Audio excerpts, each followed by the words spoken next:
প্রথম ব্লগিংয়ে আমি সাউন্ডের ইস্যু পাইছিলাম, তারপর এডিটিং একটু প্রবলেম হইতো। হ্যালো এভরিওয়ান, আসসালামু আলাইকুম। বাজে 9:14, আসি পল্টনের সামনে, বিএমপি অফিসের সামনে। আজকে হলো বুধবার, আজকে 9 তারিখ এপ্রিল মাসের। তো দেখা যাচ্ছে ঘুম ভাঙতে এত কষ্ট লাগে, বুঝতেছি না কি করবো। আবার প্রতিদিনের ভিডিও আমি প্রতিদিন আপলোড করতেছি, যার কারণে রাত্রে ঘুমাইতে দেরিও হচ্ছে। এখন বুঝতেছি না একদিন পর পর আপলোড করবো কি না, কারণ প্রেশার হয়ে যাচ্ছে। এতদিন আমার ভিডিওর মধ্যে একটা মানে বাইরের যে নয়েজ আসলো সেটা আসতো, মানে প্রচুর পরিমাণে আসতো। ওটা আমি সফটওয়্যারের মাধ্যমে যতটুকু পারতাম রিডিউস করতাম। তো কালকে একটা এআই টুল পাইছি, সেটা দিয়া আপনার ধরেন নয়েজগুলা, যে ব্যাকগ্রাউন্ড যে নয়েজ, অনেক অনেক ক্লিয়ার হয়ে যায়। অনেক মানে ভয়েস কোয়ালিটি এত ভালো হয় যা বলার বাইরে। আপনার ভিডিও করতে গিয়া যদি ভয়েসে যে যদি নয়েজের পরিমাণ যদি বেশি আসে, তাহলে যারা শুনবে তাদের একটা মানে একটা পেন হয়ে যাবে। মানে এখন থেকে যা ভিডিও যাবে তো সবগুলা ভিডিওর ভয়েসই এই টুলের মাধ্যমে নয়েজ ক্লিয়ার করে দেব। আজকে এই মহাখালী যেমন অনেক বেশি লাগছে, কি এক অবস্থা। এই বিশাল বিশাল বাসগুলো এখানে দাঁড়ায় আছে, 1 লেন 2 লেন দখল কইরা। তো জ্যাম তো লাগবেই। আচ্ছা, সাধারণ স্টুডেন্ট কি না, এই যে বাসগুলো যে দাঁড়ায় আছে এখানে, মানে পুরো জ্যাম সৃষ্টি করছে। মানে এটা ভুক্তভোগী যে সাধারণ পাবলিক, এটা বোঝার কেউ নাই।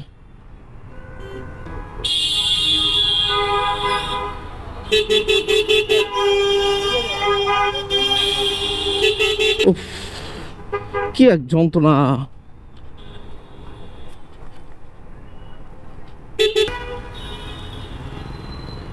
আরে ভাই, ঈদের পর পর জ্যামের মাত্রা অতিরিক্ত বাড়ছে, অতিরিক্ত, যা বলার বাইরে।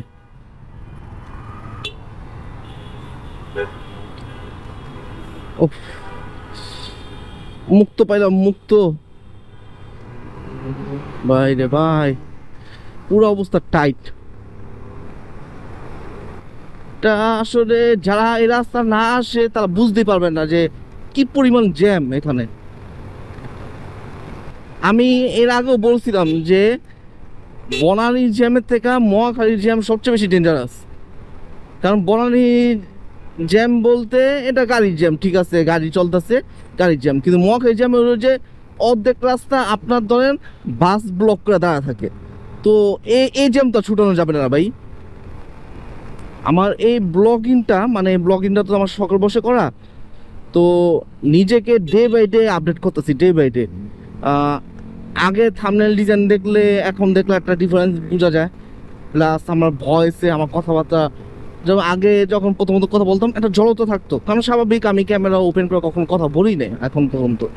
তো একটু লাজুক লাজুক একটা ভাব থাকতো, প্লাস কি বলবো না বলবো সেটাও বুঝতে পারতাম না।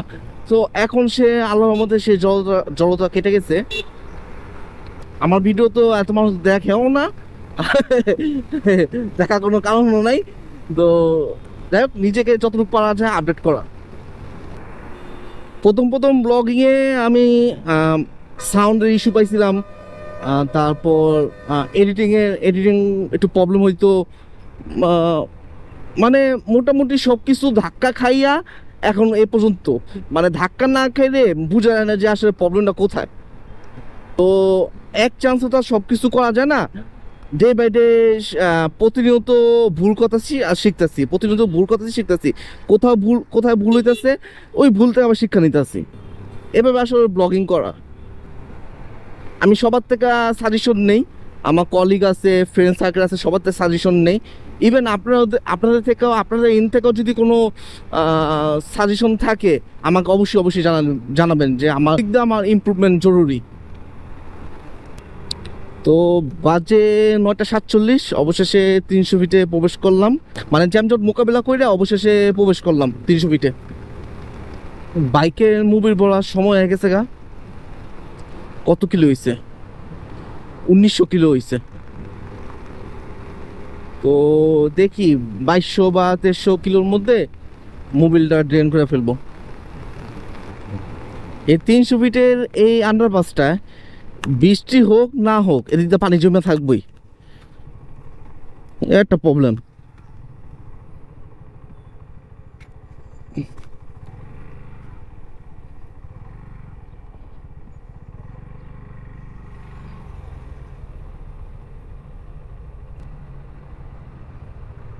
তো যাই হোক, চলে আসলাম অফিসের কাছাকাছি, ইনশাল্লাহ সন্ধ্যা পর দেখা হবে। ওয়েলকাম ব্যাক, আবারও চলে আসলাম অফিস শেষ করে। তো বাজে 6টা 13। আজকে আকাশ পরিষ্কার এখনো পর্যন্ত, সন্ধ্যা হয়ে গেছে একটা ফিল আছে, কিন্তু মনে যাচ্ছে যে এখনো বিকাল।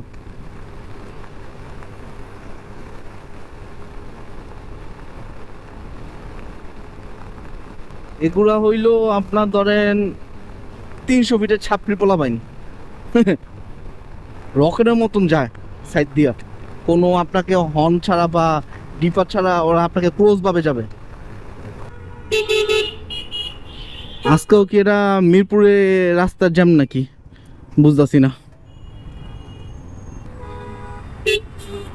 মানে ওরা বামে যাবে, বামে ফ্লাইওভার উঠবে, পুরো রাস্তাটা ব্লক করে দাঁড়া রয়েছে সারার পর সারারা, মুখটা শুধু শুধু খারাপ করে ওরা, দেখছেন পুরা রোড খালি ওরা দিন দাঁড়া রয়েছে। আমি যদি আনকাট ভিডিও দিতাম, মানে আনকাট ভিডিও যদি আপলোড করতাম, তাহলে আমার ভিডিওতে জ্যাম ছাড়া কিছুই দেখা যেত না। তাহলে সেই ইলেকট্রিক বাইক তো জোস তো এটা, বাইকটা জিজ্ঞাসা করি কত নিচ্ছে তা। ভাই এটা কত নিচ্ছে?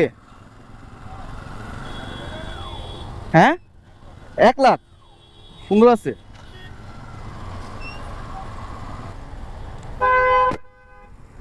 বাংলাদেশের প্রেক্ষাপট হিসেবে এটা ঠিক আছে, মানে একটা লাইট ওয়েট একটা ইলেকট্রিক বাইক, মানে ইজিলি দেখছেন মুভ করে ফেলাইছে, কোনো প্যারা নাই, চিল।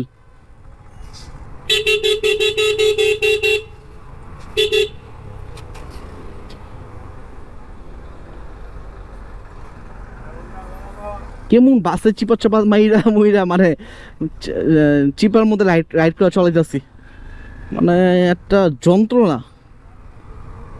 আরে মহাখালী জ্যাম, দিনেও জ্যাম রাত্রেও জ্যাম, মানে মহাখালী জ্যাম শান্তি দিল না। একটা বাস একটা রাস্তা মানে প্রশস্ত কত যে এরকমভাবে দাঁড়ায় থাকে, মানে পার্কিং কইরা, মনে রাস্তা মানে বিশাল বড় রাস্তা, ওরা পার্কিং করে দাঁড়ায় থাকে। এত বড় বড় বাস ঘুরতে তো একটু জায়গা লাগে, এদের ঘুরতেছে এদিক দিয়া, মানে খুব একটা বিচ্ছিরি অবস্থা রে ভাই। মহাখালী রোডের উপরে একটা ফ্লাইওভার দরকার, নিজদা এই মানে ইয়ের মতন, সায়দাবাদের মতন, যে সায়দাবাদের নিজদা যে কি পরিমাণ জ্যাম থাকে ওটা, এখন সায়দাবাদের ফ্লাইওভার উপরেও জ্যাম থাকে, তবে নিচে ওই সায়দাবাদের নিচে হইলো আপনার বাসের স্ট্যান্ড, এরা বাস উঠে থাকুক গা, কারণ এই যে বাস ঘুরতেছে, এই বাস যে ঘুরতেছে রাস্তা ব্লক কইরা, মানে এই জন্য জ্যামটা লাগতেছে প্রত্যেক দিন, এদিক দিয়ে জ্যাম লাগে, যে বড় বড় বাসগুলো এই ঘুরে আর জ্যামটা লাগে। আল্লাহ আল্লাহ, পুরো জ্যাম লেগে রয়েছে, যাবো কিভাবে এখন বুঝলাম না, তো জ্যাম লাগার কারণটা কি? রং সাইড গাড়ি ঢুকাইছে এই জন্য মনে হয়।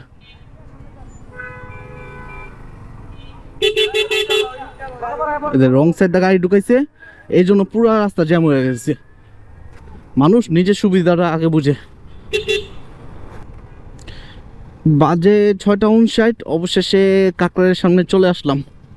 ও অনেক জ্যাম ছিল ভাই, এই জ্যামের মধ্যে বাইক চালাতে চালাতে হাত ব্যথা হয়ে গেছে, তা বিশেষ করে জিক্সার বাইক।